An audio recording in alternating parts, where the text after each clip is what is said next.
Gracias por seguir con nosotros. Estamos en un programa ahí en contexto. Bueno, pues con este asunto de este delegado del gobernador, a mí me gustaría retomar el tema de que sí ha sido unos años complicados. Hemos visto también cuando regresó el PRI a la República, a la presidencia de la República con Enrique Peña Nieto, también había ciertas expectativas. Empezó bien pues con el Pacto por México, había muchos cambios positivos.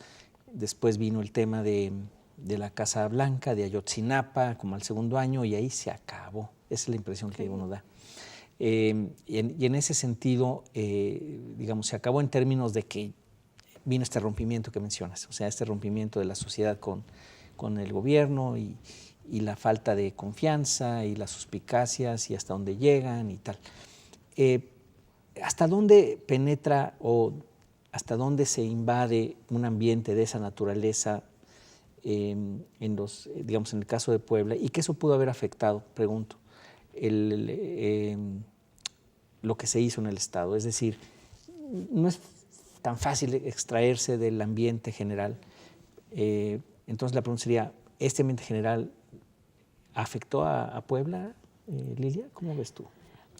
Yo creo que el ambiente afectó a todo el país, porque a mí lo que me parece que generó es no es que haya iniciado, pero me parece que se profundiza esta falta de confianza en las instituciones que son fundamentales para la democracia, como serían los partidos políticos, como son el Poder Ejecutivo, el Legislativo, que con estos escándalos, que con la actuación misma del gobierno, pues lo que hace es profundizar esta crisis de representación que tenemos y que es muy fuerte, y que creo que no puede extraerse nadie en este país de esto, ni nosotros como sociedad, ni los actores políticos. Entonces, por ejemplo, el Congreso estatal pues también tiene una crisis, su propia crisis de representación, el gobierno del Estado.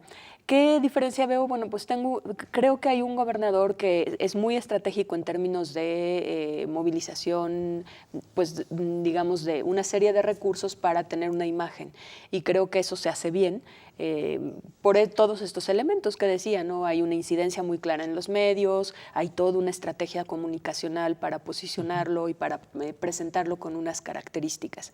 Creo que eso, pues de alguna manera se logra a nivel del Estado en ciertos sectores. Está la otra parte, los sectores que son mucho más críticos y que cuestionan más allá de esto, pues el fondo de las cosas, que es un poco lo que decía Poncho. Lo que yo veo es que hay estamos frente a una disputa interesante. ¿Qué es lo que queremos para este país? ¿Queremos en realidad profundizar la democracia? ¿Queremos que haya una forma distinta de gobernar? Porque creo que ese es el asunto. Tiene cosas positivas, hay mucha infraestructura, pero creo que el déficit democrático es enorme. Hay todo un proceso, no solo en temas de transparencia, sino en temas de relación con la sociedad, de deliberación pública como eje de la transparencia, que no se dio en este gobierno. Más bien es un gobierno muy vertical, muy, digamos, poco habituado al diálogo, a la conversación con los distintos sectores, incluso los sectores, por ejemplo, empresariales, que suelen tener como una mayor relación o capacidad de incidencia, pues estuvieron como un poco al margen. Entonces, eso es lo que queremos. Queremos gobernantes que sí inviertan muchos recursos sin saber cómo, si son las mejores obras, etcétera, pero que traigan todo este déficit democrático. ¿O queremos una forma de gobierno distinta en donde se involucre a la sociedad? No estoy hablando de un extremo en donde todo se consulte, ni mucho menos, sino donde haya otra forma de relación entre sociedad y gobierno. Y creo que eso es lo que ahora viene en el proceso hacia el 2018. ¿Qué tipo de país queremos? ¿Tú cómo lo ves ahí? Yo creo que también, hablando de quién se mantuvo al margen, ¿no? Las grandes ausencias.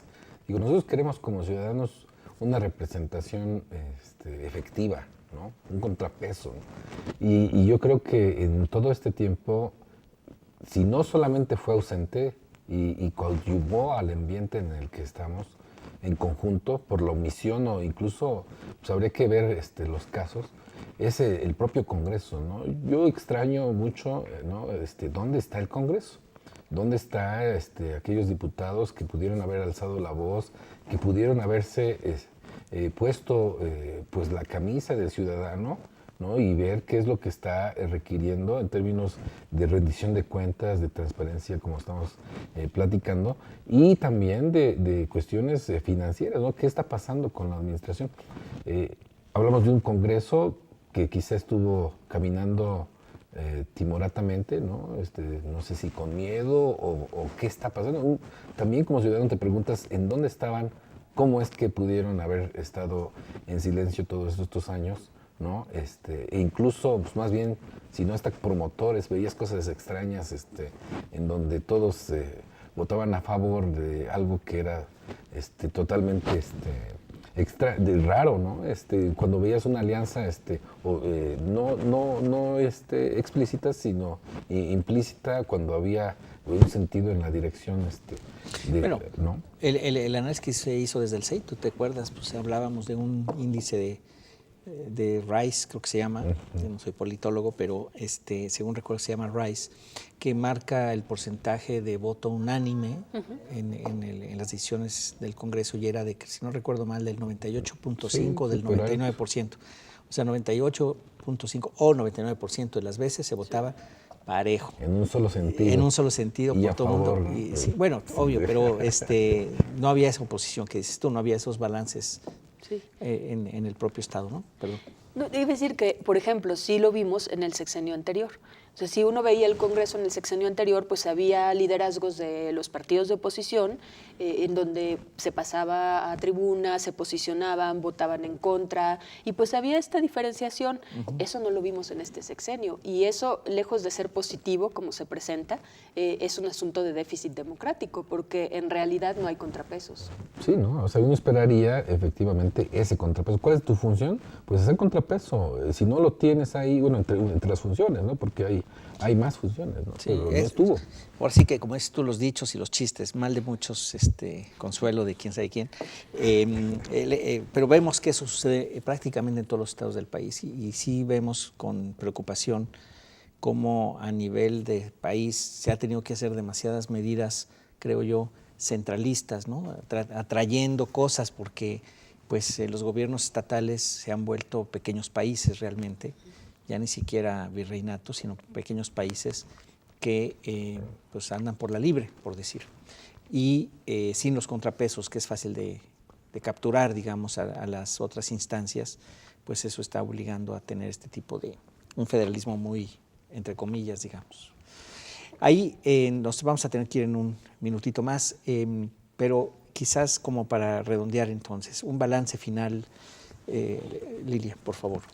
Pues yo diría que en materia de transparencia y derechos informativos en términos generales, el balance es más negativo que positivo. Hay algunas cuestiones importantes que destacar, que no se cumplió esta promesa de hacer de Puebla un estado mucho más transparente, en donde los ciudadanos tengamos información útil para conocer lo que hacen nuestras autoridades y también para nuestra vida cotidiana, y donde tengamos instituciones mucho más fuertes para defender estos derechos. Yo creo que ahí el déficit es grande, y me parece que es importante porque la Comisión Interamericana de Derechos Humanos considera que el derecho a la información, la libertad de expresión, el acceso a datos públicos son derechos instrumentales, ayudan a poder ejercer otros derechos y a que se respeten otros derechos. Si aquí tenemos problemas, entonces tendremos problemas en los demás derechos.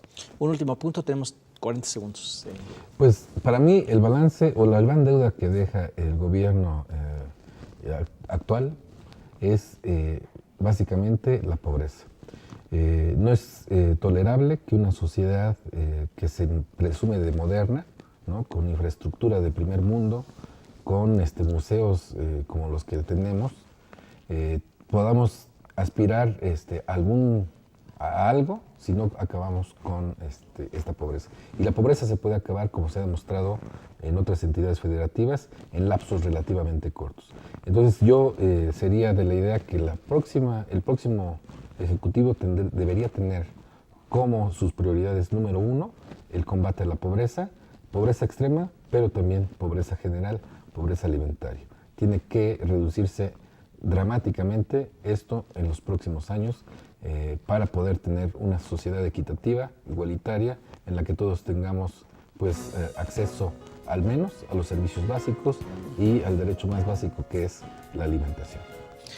Bueno, pues ahí tienen ustedes este balance del gobierno del Rafael Moreno Valle, y bueno, tenemos entonces pues estos puntos de vista que son de claroscuro, y al final de cuentas algunas cosas positivas, algunas otras menos, pero bueno, aquí estamos. Muchísimas gracias, Lilia, por estar con nosotros. Alfonso, también te agradecemos muchísimo. Gracias.